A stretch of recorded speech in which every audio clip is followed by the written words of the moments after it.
Here's another one of these civic customs. Swearing on the Bible. You understand that shit? They tell you to raise your right hand, place your left hand on the Bible. Does this stuff really matter? Which hand? Does God really give a fuck about details like this? Suppose you put your right hand on the Bible, you raise your left hand. Would that count? Or would God say, sorry, wrong hand, try again? And why does one hand have to be raised? What is the magic in this gesture? This seems like some sort of a primitive voodoo mojo stick. Why not put your left hand on the Bible, let your right hand hang down by your side? It's more natural. Or put it in your pocket. Remember what your mother used to say? Don't put your hands in your pockets. Does she know something we don't know? Is this hand shit really important? Well, let's get back to the Bible, America's favorite national theatrical prop. Suppose the Bible they hand you to swear on is upside down, or backward, or both, and you swear to tell the truth on an upside-down, backward Bible. Would that count? Suppose the Bible they hand you is an old Bible and half the pages are missing. Suppose all they have is a Chinese Bible in an American court, or a Braille Bible and you're not blind.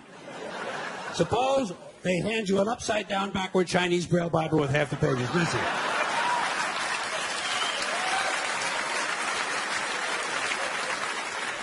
At what point does all of this stuff just break down and become just a lot of stupid shit that somebody made up?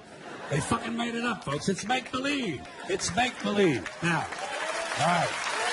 Okay. Let's leave the Bible aside. We'll get back to the science fiction reading later.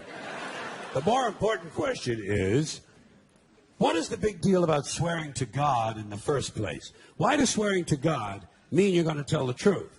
Wouldn't affect me.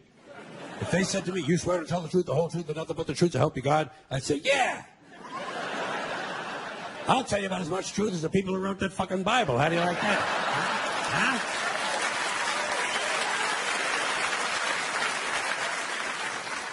Swearing on the Bible doesn't mean anything. It's kid. Swearing to God is kid stuff. Remember when you were a kid, if you told another kid something he didn't quite believe, he'd say, you swear to God? I would always say, yeah, I swear to God. Even if I was lying. Why not? What's going to happen if I lie? Nothing.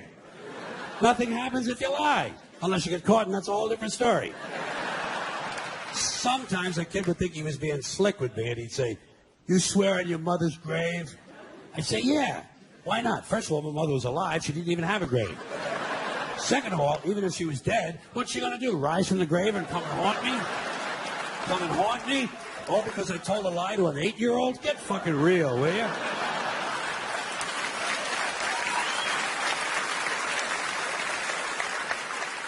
Sometimes I would say, I swear on my mother's tits. Kids are impressed with things like that.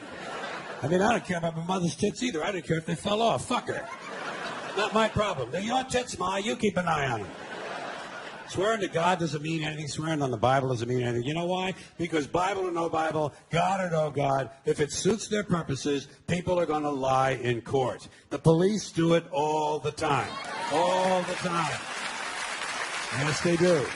It's part of their job to protect, to serve, and to commit perjury whenever it supports the state's case. Swearing on the Bible is just one more way of controlling people and keeping them in line, and it's one more thing that holds us back as a species. Here's one more item for you, the last in our civics book. Rights. Boy, everyone in this country's always running around yammering about their fucking rights. I have a right, you have no right, we have a right, they don't have a right. Folks, I hate to spoil your fun, but there's no such thing as rights, okay? They're imaginary. We made them up, like the boogeyman. The Three Little Pigs, Pinocchio, Mother Goose, shit like that. Rights are an idea. They're just imaginary. They're a cute idea. Cute. But that's all. Cute and fictional. But if you think you do have rights, let me ask you this. Where do they come from? People say, well, they come from God. They're God-given rights. Oh, fuck. Here we go again. Here we go again. The God excuse. The last refuge of a man with no answers and no argument. It came from God. Anything we can't describe must have come from God. Personally, folks, I believe that if your rights came from God, He would have given you the right to some food every day, and He would have given you the right to a roof over your head. God would have been looking out for you. God would have been looking out for you. You know that? He would have been worried about making sure you have a gun so you get drunk on Sunday night and kill your girlfriend's parents. But let's say it's true. Let's say God gave us these rights. Why would He give us a certain number of rights? The Bill of Rights of this country has 10 stipulations, okay? 10 rights. And apparently God was doing sloppy work that week because we've had to amend the Bill of Rights an additional 17 times. So God forgot a couple of things, like slavery. Just fucking slipped his mind. But let's say God gave us the original 10. He gave the British 13. The British Bill of Rights has 13 stipulations. The Germans have 29. The Belgians have 25. The Swedish have only 6. And some people in the world have no rights at all. What kind of a fucking goddamn God-given deal is that? No rights at all? Why would God give different people in different countries different numbers of different rights? Boredom? Amusement? Bad arithmetic? Do we find out at long last after all this time that God is weak in math skills? Doesn't sound like divine planning to me.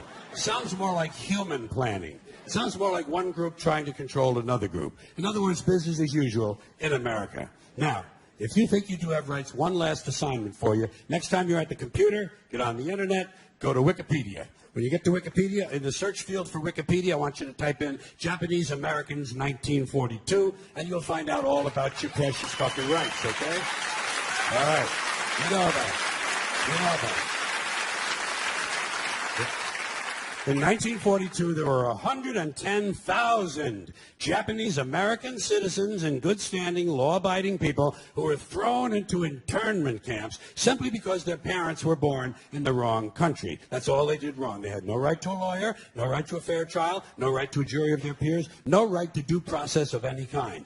The only right they had, right this way, into the internment camps. Just when these American citizens needed their rights the most, their government took them away. And rights aren't rights if someone can take them away. They're privileges. That's all we've ever had in this country is a bill of temporary privileges. And if you read the news even badly, you know that every year the list gets shorter and shorter and shorter. You see what's the news?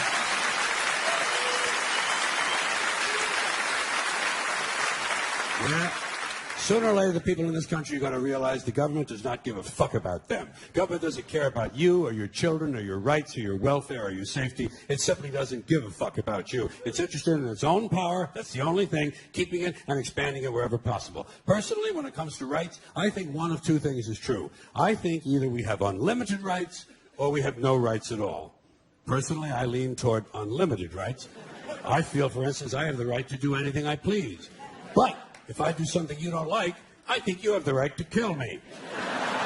So where are you going to find a fairer fucking deal than that? So the next time some asshole says to you, I have a right to my opinion, you say, oh yeah? Well, I have a right to my opinion, and my opinion is you have no right to your opinion. Then shoot the fuck and walk away.